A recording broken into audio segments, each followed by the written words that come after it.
track record with IRS, or as Brett Swarts would say, that are batting 1,000. And this is one of them. And that is how they bat 1,000, meaning that every time that the IRS has come and tested them, so to speak, or done a cursory review or done a deep dive audit, that they've come out with 0 findings and 0 changes, which is incredibly important for our clients. Yeah. So when I drop that, okay, hey, there's 0 changes, 0 findings on this structure, right? And my CPA's never heard about it. And I say, okay, well, when's the last time that your IRS audit was 0 changes, 0 findings, if you've had one, right?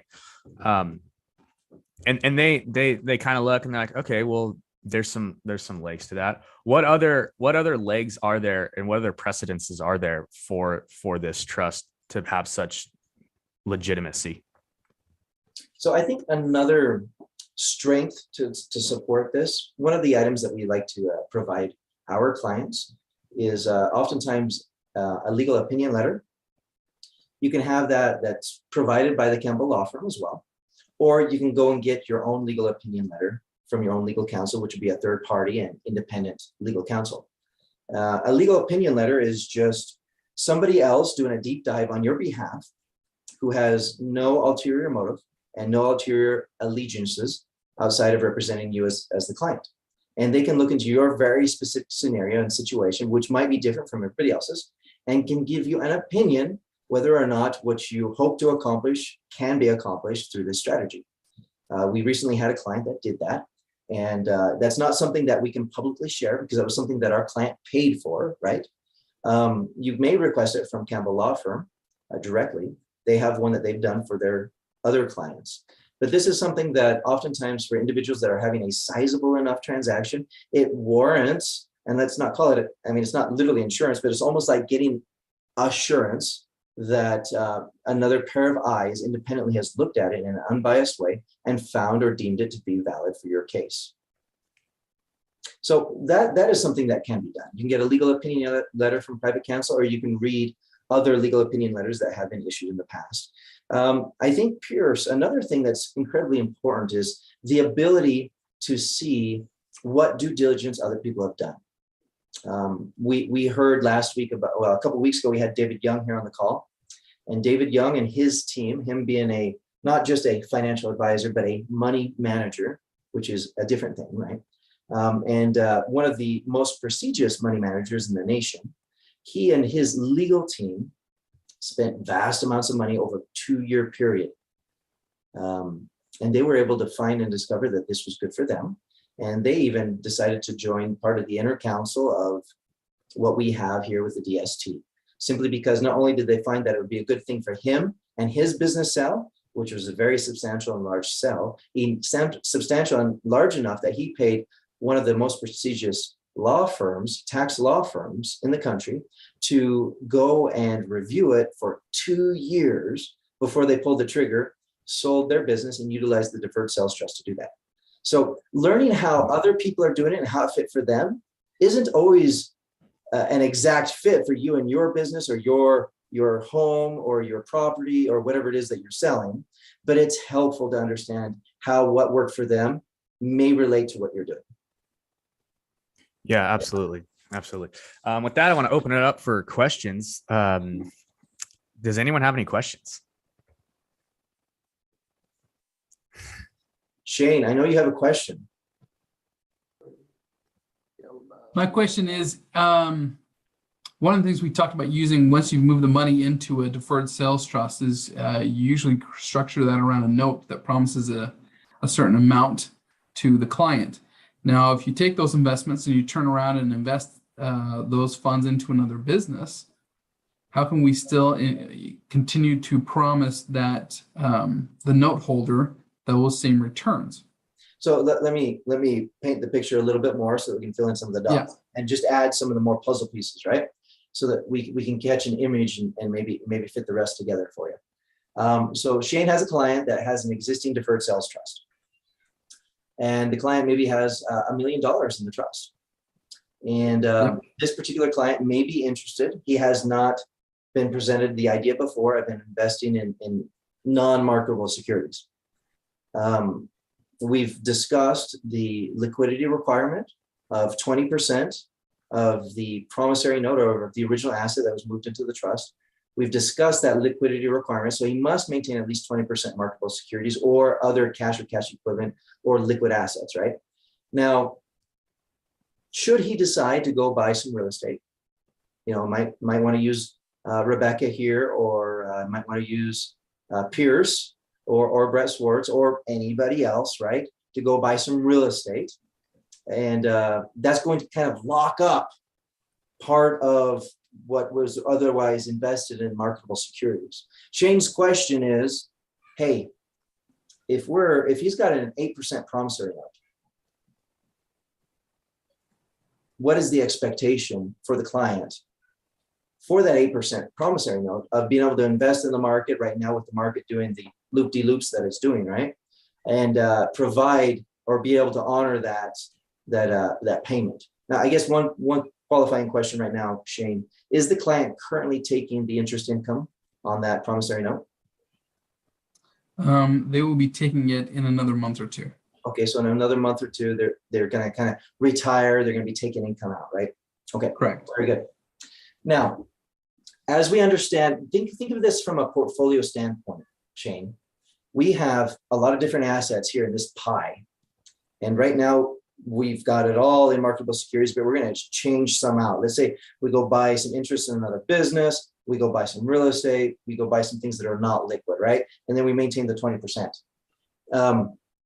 He can still be taking money out based on that 20% piece, regardless if that 20% piece is producing enough gains, appreciation, dividends, interest payments, or other forms of dividends, something like that, right? Qualified, non-qualified. So those are various types of ways that 20% can grow. And regardless if it grows enough to provide that 8% on the entire portfolio, you can take it from that piece. Okay. So it doesn't need to, that small little piece alone doesn't need to produce that 8% of the entire portfolio. That's why it has to be maintained liquid, so that we could take from the original portion that was moved in plus any of the gains to provide that. Now, the idea and the expectation is that some of these other hard assets that might not be liquid are also growing. And if it's like rental properties, they're providing income. There's a lot of different things and moving parts that might replenish that 20% that might decrease if we're paying out on the promissory note. Yeah, I think I get what you're saying. So we use the cash value as kind of a buffer until the other assets start producing. And oftentimes that's exactly how I tell clients. It's your 20% is a buffer. Essentially, we've got like 2.5 years, if we're using the 8% promissory note, we've got like 2.5 years of promissory note sitting aside so that we can prove to the IRS at any given time we can make that 1 year promissory note.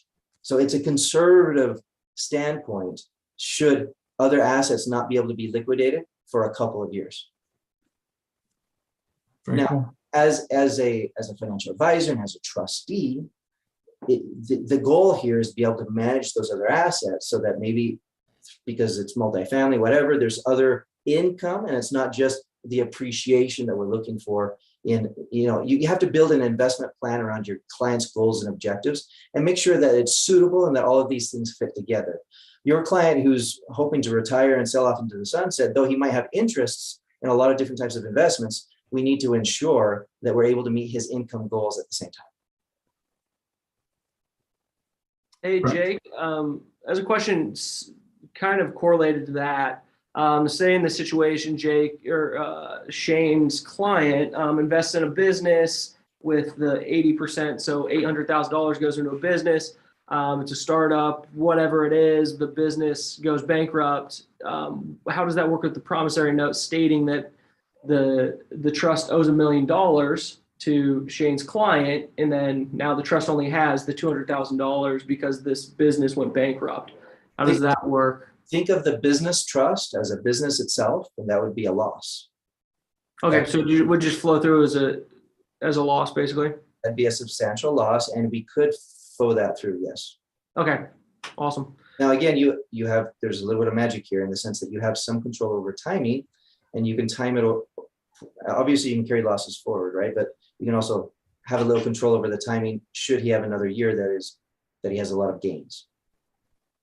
Okay. Yeah. So again, you need to be careful from an investment advisor standpoint and make sure that investments are suitable. If we're talking, if $1 million in the DST represents a large portion of his net worth, then you need to be very careful how much you put into alternative investments. Typical industry recommendation is between 10 and 30% maximum.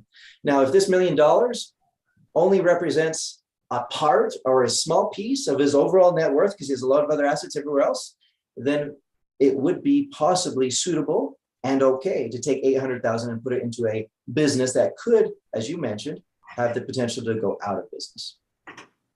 Perfect. Yeah, a little bit extreme example, but awesome. One more question for you. So in this situation, we could use that exact same example. He doesn't want to do start a business, whatever. He wants to reinvest into real estate. What's the best practice for optimizing that investment through the trust? Do you partner it with the individual and a joint ownership? And then how does the rental income potentially flow as well as depreciation flow to the individual and the trust? So I can answer that, but I actually want to ask from the group here today, do we have anyone present that has already used the Deferred Sales Trust in a joint venture relationship to invest in real estate? Rebecca, have you? Not yet. Not yet. Yep. Soon. All right. Pierce, maybe you might be the best one to answer this question. How would the trust partner with a client to jump into a real estate project? Yeah, so we would definitely be doing like a joint venture, most likely, depending upon, I think, a lot of the different situations that could arise. But a joint venture would be one of the best ways to do that. So you would basically just JV with your trust, and then from there, the trust would be able to put up a significant portion of the real estate loan amount or whatever it is, right? The funding for that asset. So can I throw out a scenario for you, Pierce? Yeah, actually I'm thinking, so let's just talk good, better, and best. Okay. So can the trust invest in real estate? Absolutely. But would you have the trust by itself? You could, but you'd lose out on one of the most amazing tax benefits that all real estate people look for, right, Pierce? yes. What is that? Depreciation. Like literally a lot of people invest in real estate because of this huge incentive that they get to wipe away a whole bunch of passive income because of this phantom expense called depreciation, right? So you could take the trust, and the trust itself could buy a piece of real estate, but that's not as efficient. That's just good, because then the income goes back into the trust, right? What would be better is if it partnered with somebody else. So the trust as a natural person, because as a tax ID number, and let's say Mr. and Mrs. Client, they have social security numbers, they're taxable separately. They get together in a joint venture and they form perhaps a partnership LLC, and they go buy a property together. The trust puts in the down payment, and the LLC with that down payment and the partnership arrangement, they go and get a mortgage and they buy the property. And then, you can allocate based on partnership rules. You can allocate depreciation, you can allocate income, and that's better. Some people would say, well, I want to allocate all the income to the trust. I want to allocate all the depreciation to me personally. That's better, but you're getting a little extreme. And even in the partnership rules, we want to be conservative. So best practices, as you were asking, would be, hey, maybe let's analyze how much depreciation versus how much income we want to take personal. Okay. Well, we want to take all the depreciation, but maybe only so much income. Enough that we can wipe away all that income depending on how much income we expect to generate from that property. So this becomes more of an optimized scenario. Let's say that it's 80-20. So we're taking 80% of the revenue, 100% of the depreciation, and we're flowing 20% of the revenue back to the trust. Okay. Or, just however much we're able to offset with the depreciation, the passive income. Or, we might flow more income back to the trust if we have other passive income that we also want the real estate to offset. Again, the best practice is to analyze the client's global situation and find the scenario that best fits and best supports them from a tax and investment standpoint. And we call that tax advantaged wealth management. Yeah, absolutely. I also, I also just want to throw out there that there's a lot of different like options with this thing. And so, you can customize it according to what's the best situation for you. And you can amend it as you're going. You can turn it on and off like a water faucet. So, you could come to the point it's like, look, I don't need any income, right? And we might, look at it and say, we don't need to take distributions right now. We can hold that off and put all the income into the trust and let that compound, or hey, you know what? Like I do all of a sudden, like I got medical bills that popped up and I need to increase my distributions by, X%. Like you can do that too. So it's one of the best things. And it's a huge, I get asked this a little bit, the difference between like a charitable remainder trust and like a deferred sales trust, right? Like the charitable remainder trust is relatively flexible in the beginning, but once you set that thing, it's like pretty set in stone. It's really hard to amend that. I don't even think, is it even possible to amend a charitable remainder trust, Jake? Under very rare circumstances, you can pull things apart. Incredibly difficult and usually very taxable. Yeah. So that's one of the huge advantages to a deferred sales trust over something like a charitable remainder trust or one of these other vehicles that don't suck. They have their own uses in their own rights, right? And we can absolutely leverage them and use them depending upon, again, the client's unique situation, right? There might be a situation where a CRT is the best for them. Well, and Pierce, I think the value of the team here and all the advisors here that are on this call yes. is that we can help optimize a client's situation by doing what's in their best interest. An example, had some clients in California, very charitably inclined, but also concerned about one of the charities they wanted to donate to, concerned about who the new leadership would be, and it won't be decided for about 2 years. So if they make a very substantial contribution now, or if they do it through the charitable remainder trust where they're contracted, where even though it's not going to contribute for like 10 years, but contractually it's going to go to this charity, right? So they're kind of locked in stone, even though they're not giving it today, it's going to go to this charity, but in 2 years, the leadership's going to change. So they were very concerned and they were trying to decide how much of their capital gains transaction they want to allocate to the DST or to this CRUT, a charitable remainder unilateral trust. And at the end of the day, their decision was, well, the CRUT is very inflexible. Once we do it, it's set in stone. We're not ready for about another 2 years, but our sales transaction is now. So they decided to utilize the deferred sales trust for everything rather than piecing out different pieces for different strategies. They're going to use the deferred sales trust for everything now. And in 2.5 years, when they understand who the new leadership of this charitable organization is going to be, they can then carve out from the deferred sales trust, because this is the more flexible tool. They can carve out a piece, take that distribution at the time would only be taxable, but then do the CRUT, which will essentially offset that tax. And so that is another magical thing about what you were saying earlier on, Pierce, is that and as well as David Young on the video that we just saw, right? The power of timing comes back into the hands of the client. It becomes a very flexible tool to where should they have certain goals and objectives, but the time is not today. This puts the power of timing back in their hands to where they can exercise and accomplish those goals at the timing that is most appropriate.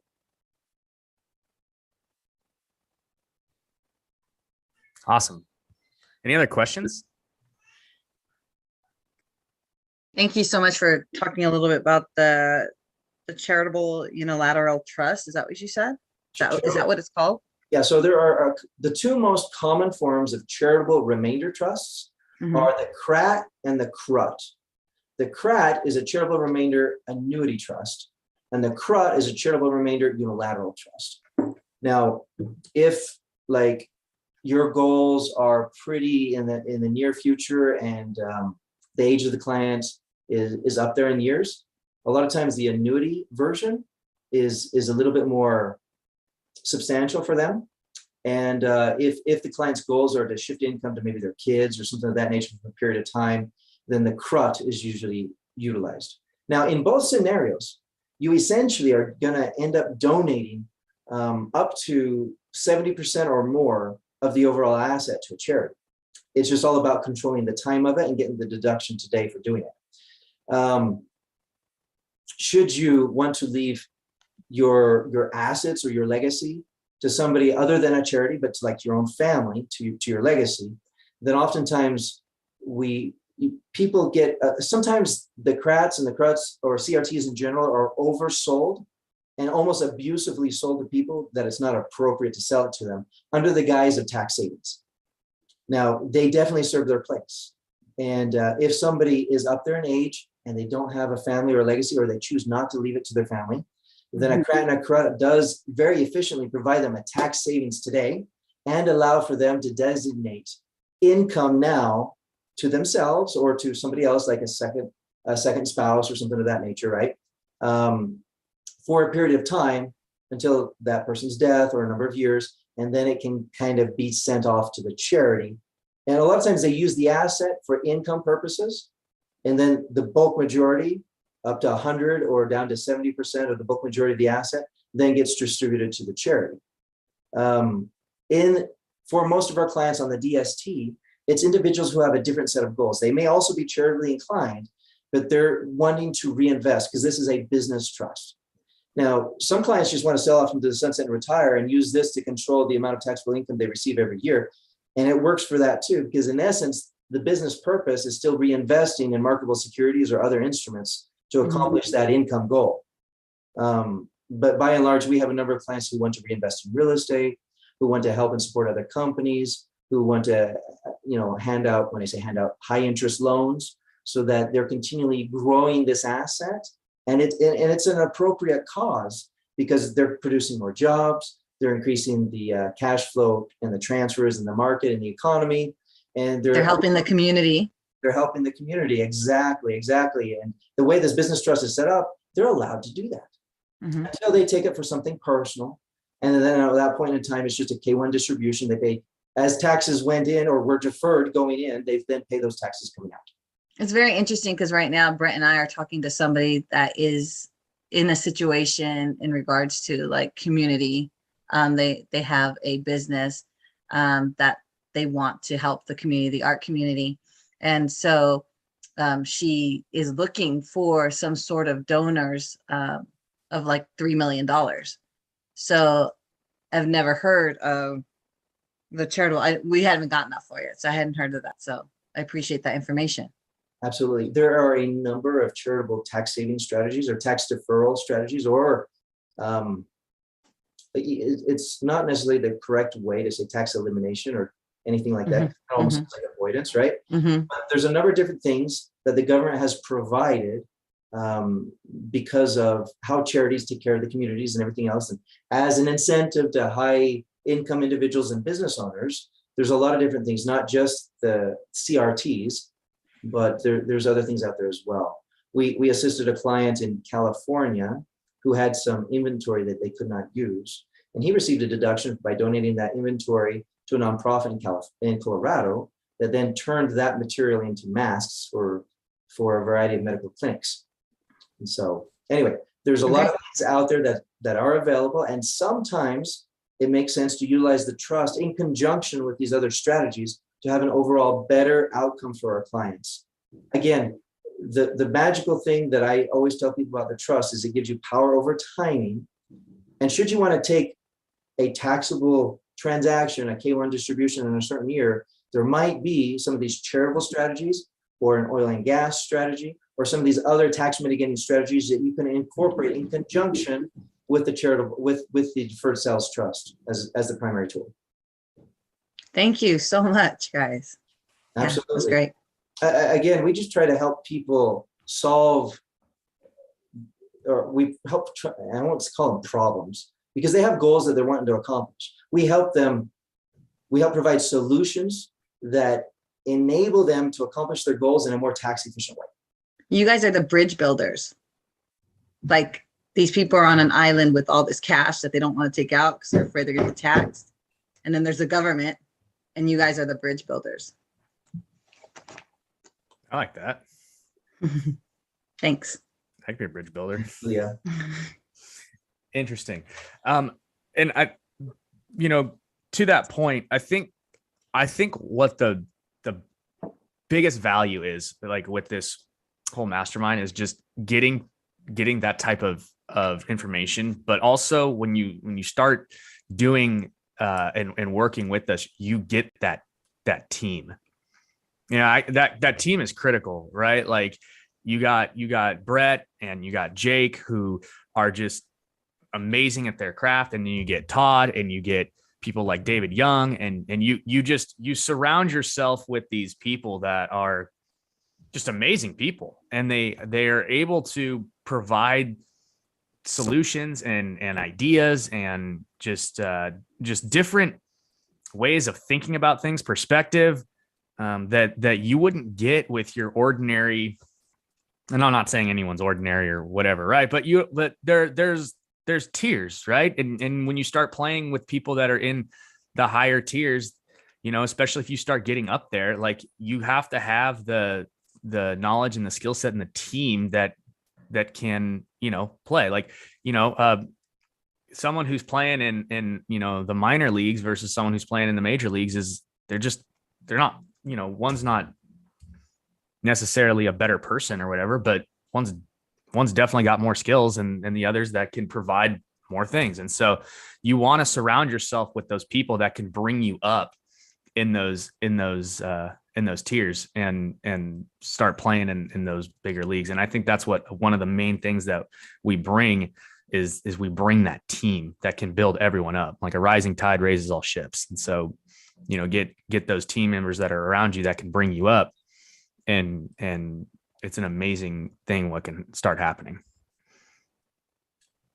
The nice thing about this mastermind is we're all professionals in we have different business entities. Like none of us actually are like tied to each other contractually or anything like that, but we're all here sharing really good information so that, Leah, the clients that you have and the situations that they're going through, all of us can learn from that. And the same with you, Rebecca. I mean, different geographic area, different situations. But at the end of the day, we might have a client like that later on that because of you and your clients now, we're able to serve everyone better. So also, let's see, David, our world traveler. I'm just kind of curious, where are you calling in from today? Did you say New York? See if he's able to pop back on. He might be driving in a tunnel if he's in New York, right? Anyway, Pierce, I think we're coming up on the end of today's show. Yeah. If people want to get in touch with Brett Swarts, what do they got to do? Go to capitalgainstaxsolutions.com. capitalgainstaxsolutions.com. You usually find him on this mastermind too. He just had a leadership conference that he had to go to make himself a little bit better today. So leadership conference that sometimes he as a leader speaks during these conferences. So you might even catch a little man on the street action later today or tomorrow as he's walking about talking about the leadership conference. As well as if people want to reach out to me. So Brett Swarts, his website's capitalgainstaxsolutions.com. My website is strategictaxsolutions.com. Helping clients be more efficient so that their dollars can go a little farther prior to that day that they really have to end up paying taxes on everything that they have made, right? So it comes down to everything that we can do with our dollars today versus what we need to eventually pay to the government down the road. I also have a 1-800 number, 1-800-773-1848. And of course, just so that everybody's aware, as a common disclosure, securities offerings, should we help people on the security side of things for investments, are through Alphi RIA. All right. I think that's everything for today, Pierce. Where can people find us? Should they want to attend next week? You can find us on the Capital Gains Tax Solutions website. You can register for this mastermind. And I have all of the people that I'm invited. I'm sure Brett does too, on a reoccurring meeting. So you guys can click in your Google link and join back up here. And next week will be smoother, probably because Brett will do it. But I think it's good that people can see that we're real people, Pierce. If you guys did an amazing job. You guys did great today. That's awesome. You guys did good. It was great. This is recorded. I'm cutting that one piece and I'm just sending it to Brett. Oh, buddy. Well, very good. So thanks for the encouragement. Appreciate it. Technically, I'm going to say that we're done, and this last piece is going to be chopped from the recording. But any questions for next week? Anything that we didn't go over today?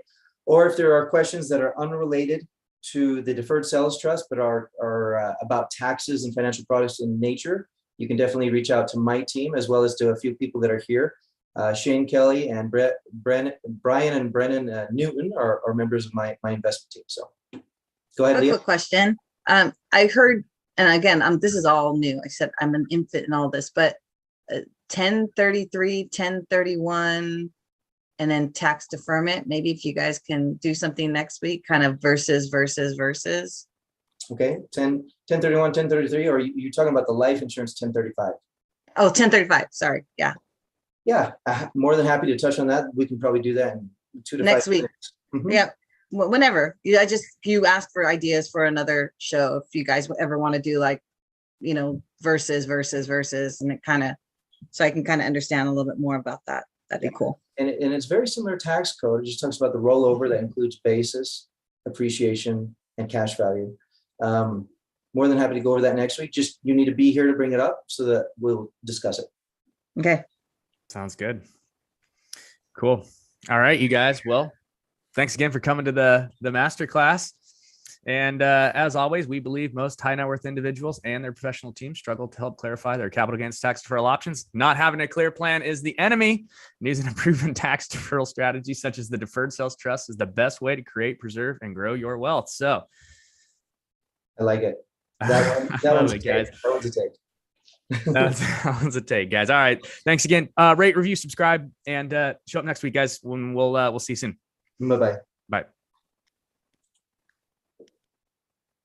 Hey, Pierce, will you be sure to send me the recording? I will try. Throw it over in an email or Google Drive or something. I gotta figure. It's got to convert and all that, so I'll send it in the Google deal.